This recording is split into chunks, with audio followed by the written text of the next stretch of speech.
Todos em nome de Jesus. Que maravilha estarmos na casa do Senhor, adorando o seu santo nome, para juntos sermos edificados, e abençoados também com a presença do Senhor.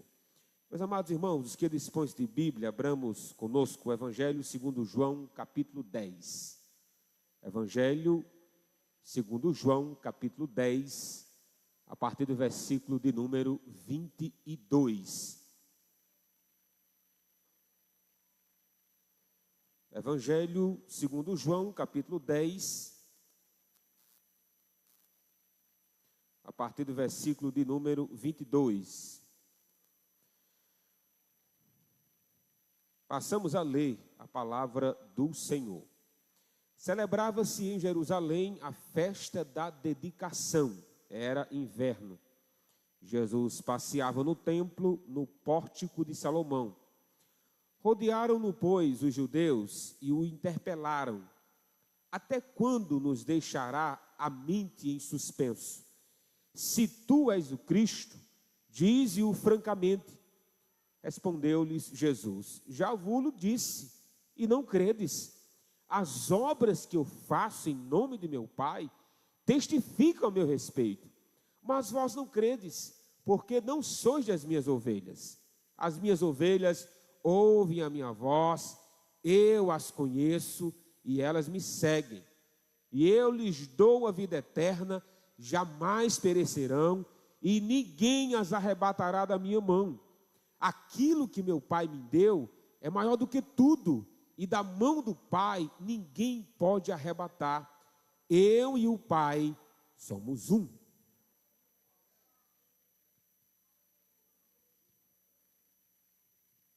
Eu saúdo a todos no nome de Jesus.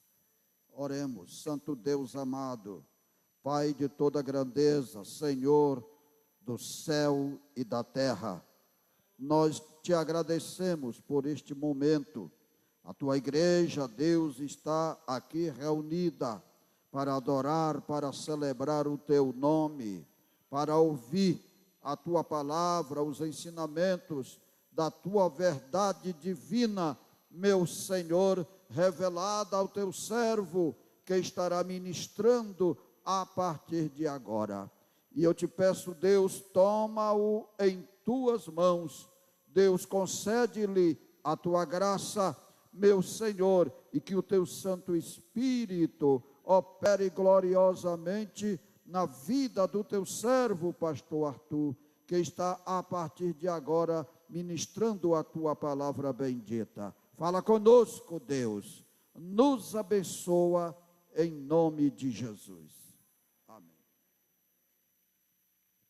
Amém. Podem se assentar, os que desejarem permanecer com as suas Bíblias abertas em João capítulo 10. Fique à vontade, nós vamos à passagem algumas vezes. Nessa noite eu quero falar sobre a segurança que o bom pastor dá para as suas ovelhas. A segurança que o bom pastor dá para as suas ovelhas. Em um mundo de incertezas em que estamos, de inseguranças das mais diferentes áreas que você possa imaginar, Cristo nos convida a termos uma segurança plena, verdadeira, por que não dizer eterna, na sua própria pessoa. Eu conheci uma irmã, pastoreei quando eu estava na cidade de Mossoró. Ela passou por uma crise espiritual muito ruim. Não existe crises boas, não é? Mas essa era mais intensa, porque diz respeito à sua convicção de salvação. Ela se converteu em uma igreja que acreditava que você perde a sua salvação. Sua salvação, ela é condicional a você. Enquanto você se mantém fiel e obediente, você é salvo. No dia que você peca, perde a salvação, risca o nome no livro da vida, vá-se embora e não sei quem é mais você. E ela disse que ficava preocupada. Ela ia dormir dizendo assim: mas meu Deus do céu, eu vou dormir agora crendo que sou salva. Quem é que me garante que eu vou amanhecer do mesmo jeito, salvo em Jesus? E o estado de pecado, ou um pecado cometido por pessoas que pensam assim, tende a ser o fim de tudo, porque não dizer o fim do mundo, né? Mas meu Deus do céu, quem é que está segurando a minha salvação? Quem é que está me dando certeza de que realmente eu pertenço a Jesus, de que eu sou dele e ele é meu. A força para manter a minha salvação está em mim, está em Deus, está nos dois, até que ela, estudando a palavra de Deus, especificamente nessa passagem, de que Jesus Cristo assegura-nos a salvação, Ele apresenta-se como o pastor dessas ovelhas, o mantenedor dessas ovelhas, o sustentador dessas ovelhas, ela encontrou luz em meio às dúvidas que estavam. De quem a salvou foi Cristo, e quem ia mantê-la salvo era a pessoa bendita de Jesus. Então a insegurança da nossa vida eterna sempre existirá, se você está alicerçado em você mesmo. Se você olha para o autor e consumador da nossa salvação, que é Cristo, como aquele que parcialmente me salvou, ou parcialmente conquistou o preço da minha salvação na cruz, a sua vida será de angústias, porque está em suas mãos uma parte dessa salvação, ou a manutenção da mesma. Mas, irmãos, Cristo não gritou na cruz do Calvário, está parte consumado, ou quase consumado. Ele gritou na cruz do Calvário, está consumado, está pago. Nós não devemos absolutamente nada a Deus Pai, porque Deus Filho acertou a conta que nós não podíamos pagar para com o nosso Deus. Então a certeza de salvação é uma segurança que o bom pastor dá. Agora preste atenção, às suas ovelhas. Se você não faz parte do aprisco do Senhor, se você não tem Cristo como seu pastor, você pode até ter na sua casa um quadrozinho que foi muito vendido em 2007 para 2008, aqueles quadros, o Senhor é meu pastor e nada me faltará. Você pode até ter aquele quadro, é um direito seu, mas o pertencimento a Cristo é uma convicção do seu coração, que Cristo salvou você, escreveu o seu nome no livro da vida, e você sabe para onde vai, porque você sabe onde está o seu bom pastor. Olhando para essa passagem, Cristo apresenta-nos, primeiro, os que não são ovelha dele. Como é que ele identificou aqueles que estavam interpelando, perguntando acerca se ele realmente era o Cristo, se ele realmente era o Salvador? E parece que ele não está muito preocupado em responder para esses não. E ele vai dizer que eles não eram ovelha do seu pastoreio, do seu aprisco. A partir do versículo 24, ele apresenta-nos, ele identifica essas pessoas. Primeiro, eles nunca sabem ou nunca saem das dúvidas quando falam a respeito de Jesus. O versículo 24 de João 10 diz: rodearam-no, pois, os judeus, e o interpelaram: até quando nos deixará a mente em suspenso? Se tu és o Cristo, dize-o francamente. Não parece uma pergunta boa, não é? Verdadeira. Ora, um grupo de judeus cercam Jesus e diz: olha, se você é o Cristo, diga abertamente, diga francamente, nós precisamos saber. Parece que a pergunta é sincera, né? Mas essa pergunta, ela é mentirosa. Ela não tem a intenção de conhecer a verdade. Pelo contrário, isso mostra quão obscurecido estava o coração dos judeus. Meus irmãos, nós estamos em João capítulo 10. Nós já vimos Cristo em João capítulo 6 multiplicar pães e peixes. Nós já vimos em João capítulo 8 ele apresentar-se como o pão da vida. Nós já vimos Cristo dizer: eu sou a ressurreição e a vida. No capítulo seguinte, ele já tinha feito milagres, prodígios e maravilhas diante de todo o povo. Não havia o que questionar quem era Jesus. Essa pergunta revelava o coração endurecido que os fariseus tinham. De tanto ver Jesus, testemunhar o que ele fazia, mas nunca saía da dúvida. Você conhece pessoas assim? Que você evangeliza uma vez e a dúvida está lá. Evangeliza a segunda e a dúvida está lá. Evangeliza a terceira e a dúvida está lá. Nunca sai das trevas para a luz. Nunca sai da incerteza para a certeza. Nunca sai da areia para a rocha que é Cristo. Por que nunca sai? Porque esse coração não é de ovelha. Não é de ovelha. E tem mais, irmão. Não é ovelha, não. Nem quer ser. Nem quer ser. Ele faz essa pergunta e Cristo, a coisa se intensifica. Continuando o versículo 25, como identificar aqueles que não são ovelha? Primeiro, eles nunca saem da dúvida. Depois, eles permanecem incrédulos mesmo diante das evidências. Olhe só o versículo 25. Respondeu-lhe Jesus: já vos disse, e não credes. As obras que eu faço em nome de meu Pai testificam a meu respeito. Jesus está dizendo: vocês estão pedindo prova. Eu já dei, meu amigo. Aqui não falta prova para saber que eu sou o Salvador, não falta prova para saber que eu sou o Cristo. O problema não está nas evidências, o problema está na incredulidade do seu coração. Meus irmãos, eu fui para um culto, juntamente com o pastor Davi. O indivíduo, ele escapou, meus irmãos, de um acidente. Não tinha como escapar daquele acidente, a verdade era essa. Quando o médico viu o indivíduo lá na cama, olhou para a mãe e disse: olha, a gente vai fazer aqui um paliativo, mas pode ter certeza que a gente não pode fazer nada, a não ser um milagre aqui. Aí os médicos foram lá, operou dedo, perna, mão, cabeça, olho, tudo. Ficou parecido com Frankenstein. Sobreviveu. Um milagre, sobreviveu. Aí estávamos lá no culto. Aí o pastor Davi pregou, olhou para o indivíduo e falou assim: meu amigo, você é um milagre vivo. Todos os médicos que olharam para você disseram: esse vai morrer, nós estamos aqui gastando tempo.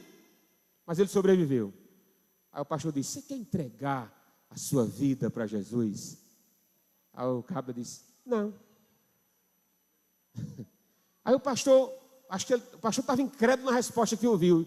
Aí o pastor disse: tem certeza que você não quer entregar a vida a Jesus? Aí o cara, na maior tranquilidade, disse: tenho, quero não. Você conhece pessoas assim, irmãos, que são testemunhas do extraordinário de Deus, da bondade de Deus? Aí a gente diz: meu amigo, olha o que você está passando. Você não quer entregar a sua vida a Jesus, né? Não, quero não, estou bem, obrigado. Está aqui, meus irmãos, é os fariseus diante de Deus, encarnado.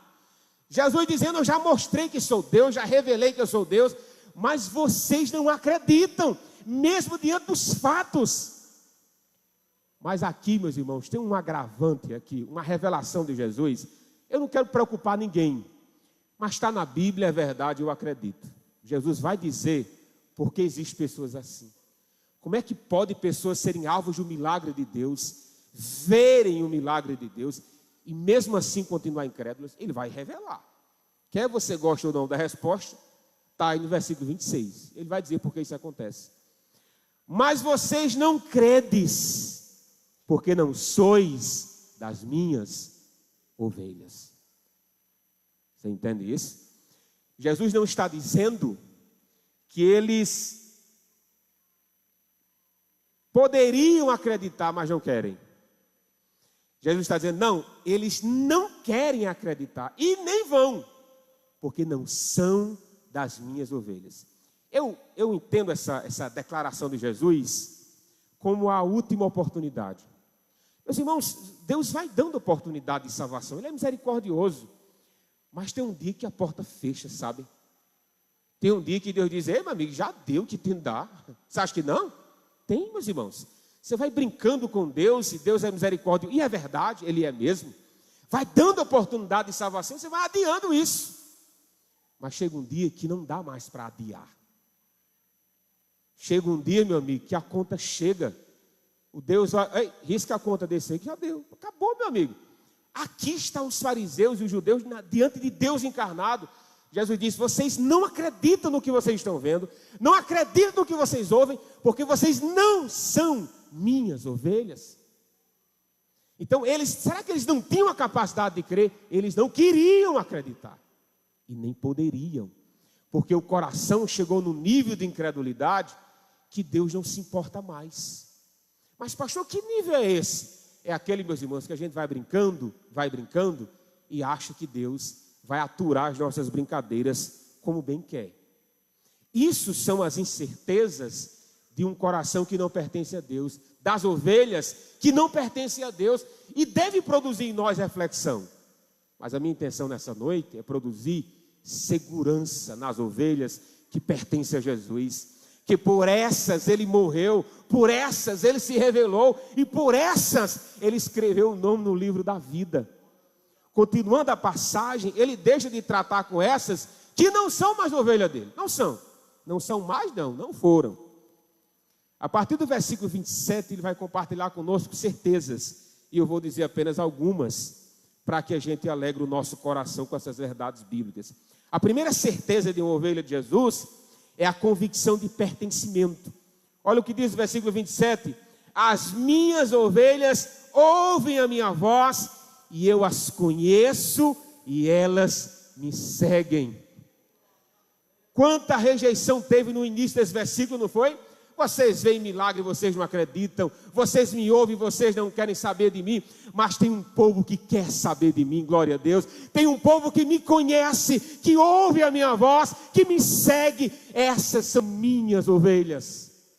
Meus irmãos, o pertencimento é uma convicção espiritual que você nunca deve perder. Você tem dono, aleluia, você faz parte de um aprisco, você tem um bom pastor ao seu lado, o Espírito Santo dentro de você, o Pai eterno sentado no trono e vela em cuidar de nós.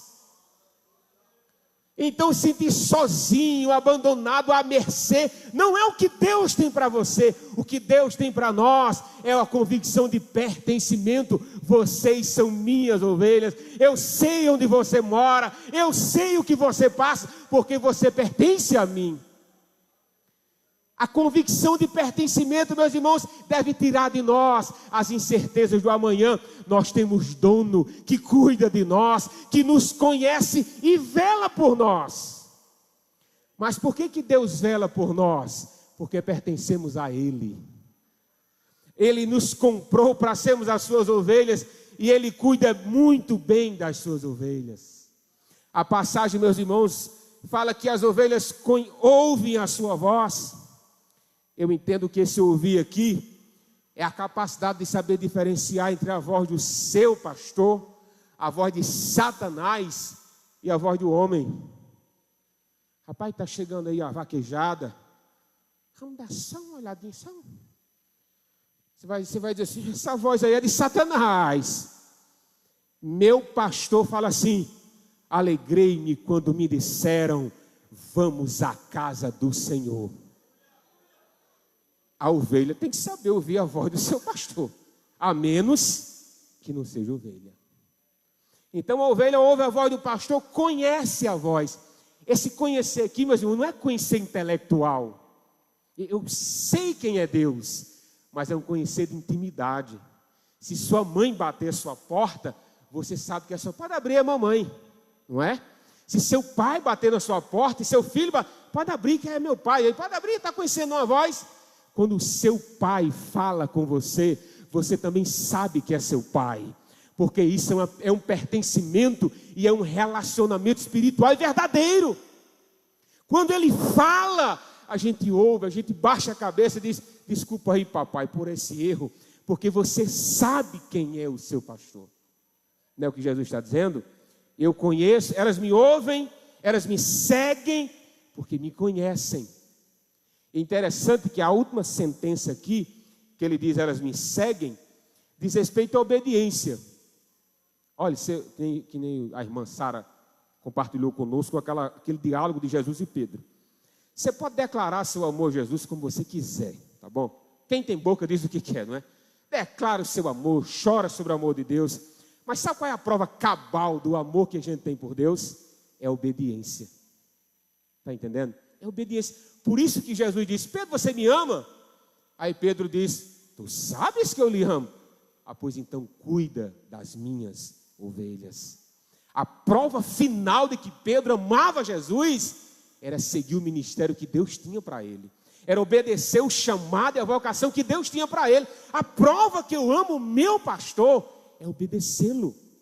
Meus irmãos, canta o que você quiser, prega o que você quiser, entoe poesia o que você quiser, mas a prova final e cabal que você tem, pastor, é a sua obediência a Ele. E não são declarações minhas, são declarações de Jesus. João 14,15 diz, se me amas, guardam os meus mandamentos. A maior declaração para com Deus de amor é obediência. Quer cantar amor, cante. Quer pregar amor, pregue. Glória a Deus por tudo isso. Mas a prova final é a obediência. A segunda certeza que o bom pastor nos dá, a primeira é de pertencimento. Nós somos dele e ele é nosso. A segunda é a convicção que nós temos vida eterna. Olha que maravilha. No início do versículo 8 diz: e eu lhes dou a vida eterna. Rapaz, que declaração simples, não é? Que sentença completa, que raciocínio lógico. Se vocês são minha, de vocês eu cuido, de vocês eu guardo, é vocês que eu salvo. E Jesus disse assim: eu não darei a vida eterna, eu dou a vida eterna. Então no dia que você crê em Jesus, você foi selado pelo Espírito Santo e você já sabe para onde vai. Os que se converteram esse mês, essa semana ou hoje, você é tão salvo em Jesus quanto aqueles que estão há 50 anos na caminhada da fé. Porque a convicção de salvação e a base da salvação é a mesma. Quer você entregue a sua vida hoje, quer você tenha 100 anos de caminhada. Porque o meu Salvador é Jesus e o seu também. É o que ele está dizendo aqui. Eu lhes dou a vida eterna. E o apóstolo Paulo diz: pela graça sois salvos mediante a fé. Isto não vem de vós, é dom de Deus, não de obras, para que ninguém se glorie. Essa salvação recebemos, porque não podíamos criar, pagar ou ajudar. Nós recebemos essa salvação. E nós a recebemos de forma completa. João 5,24 diz: em verdade vos digo, que aquele que ouve a minha palavra e crê naquele que me enviou, tem a vida eterna e não entra em juízo, mas passou da morte para a vida. Você não terá a vida eterna se você crê em Jesus. Você tem a vida eterna. Essa segurança só quem pode dar é Jesus. Para concluir, meus irmãos, a última segurança que Cristo dá às suas ovelhas. Mas pastor, não está bom não a vida eterna, não? Não, está bom não, e eu vou explicar por quê. Ele não dá apenas a vida eterna, ele preserva a vida eterna em você. Se você pudesse perder essa vida eterna, que coisa ruim seria, não é? Não. Aquele que começou a boa obra é fiel para completá-la. Concluído, meus irmãos, versículo 28, ele diz: e eu lhes dou a vida eterna. João 10:28, eu lhes dou a vida eterna, jamais perecerão. Você chega no supermercado, está lá um produto, está escrito assim: jamais perecerá. Qual é a validade desse produto? Não tem validade. Jesus está dizendo assim: quando você tem a salvação, está escrito no seu coração, jamais vai perder. Que bênção, não é? Aí ele diz, isso diz respeito à preservação de dentro, mas existe também a proteção de fora. Ele diz: jamais perecerão e ninguém as arrebatará da minha mão. Se você quiser se perder, Deus não deixa. E se alguém quiser fazer com que você se perca, Deus também não deixa. Mas pastor, que segurança é essa? Lembra que eu falei sobre pertencimento? Você agora tem dono, glória a Deus. Você agora tem um Deus que lhe salva, um Deus que preserva você no caminho. Você acha que não tem ninguém querendo tirar você do caminho? Claro que tem, meus irmãos. Satanás, o inferno todinho, está ao nosso derredor, bramindo como um leão, buscando a quem possa tragar. Compete a nós vigiar-nos, compete a nós amar essa segurança, entender que aquele que nos salvou é aquele que preserva essa salvação. E ele termina dizendo no versículo 29, aquilo que meu Pai me deu é maior do que tudo, e da mão do meu Pai ninguém pode arrebatar. Meus irmãos, da minha mão, dependendo do puxão que você dê, você tora meu dedo e vai-se embora. Mas da mão do Pai não é assim. Quem é que pode nos tirar da mão do Pai? Quem pode nos tirar da mão de Deus? E é nessa mão que estamos assegurados, é nessa mão que está em nossa salvação, que está a nossa salvação. Então essa segurança o pastor dá para as suas ovelhas. Aí Jesus termina dizendo: e eu e o Pai somos um. Que riqueza, que maravilha, eu e o Pai somos um. Aqueles que nos visitam nessa noite e não têm a convicção que Jesus tem para passar para as suas ovelhas, você pode ter essa convicção nessa noite. Você pode fazer parte do aprisco do Senhor nessa noite. Hoje é o dia de salvação. Hoje é o dia que o bom pastor abre a porta do aprisco e chama você para dentro. Mas por que ele faz isso? Porque nos ama. Porque deseja salvar você. Aonde está você? Dê um sinal com a sua mão, nós queremos orar por você. Queremos nos alegrar pela decisão de pertencimento que você pode fazer nessa noite. Ter Jesus como seu Senhor e ter Jesus como seu Salvador. Se não tem ninguém, que Deus lhe abençoe. E a segurança de pertencimento, a segurança de vida eterna e a segurança de perseverar, de preservar a vida eterna, faça parte do seu coração. Em nome de Jesus, amém.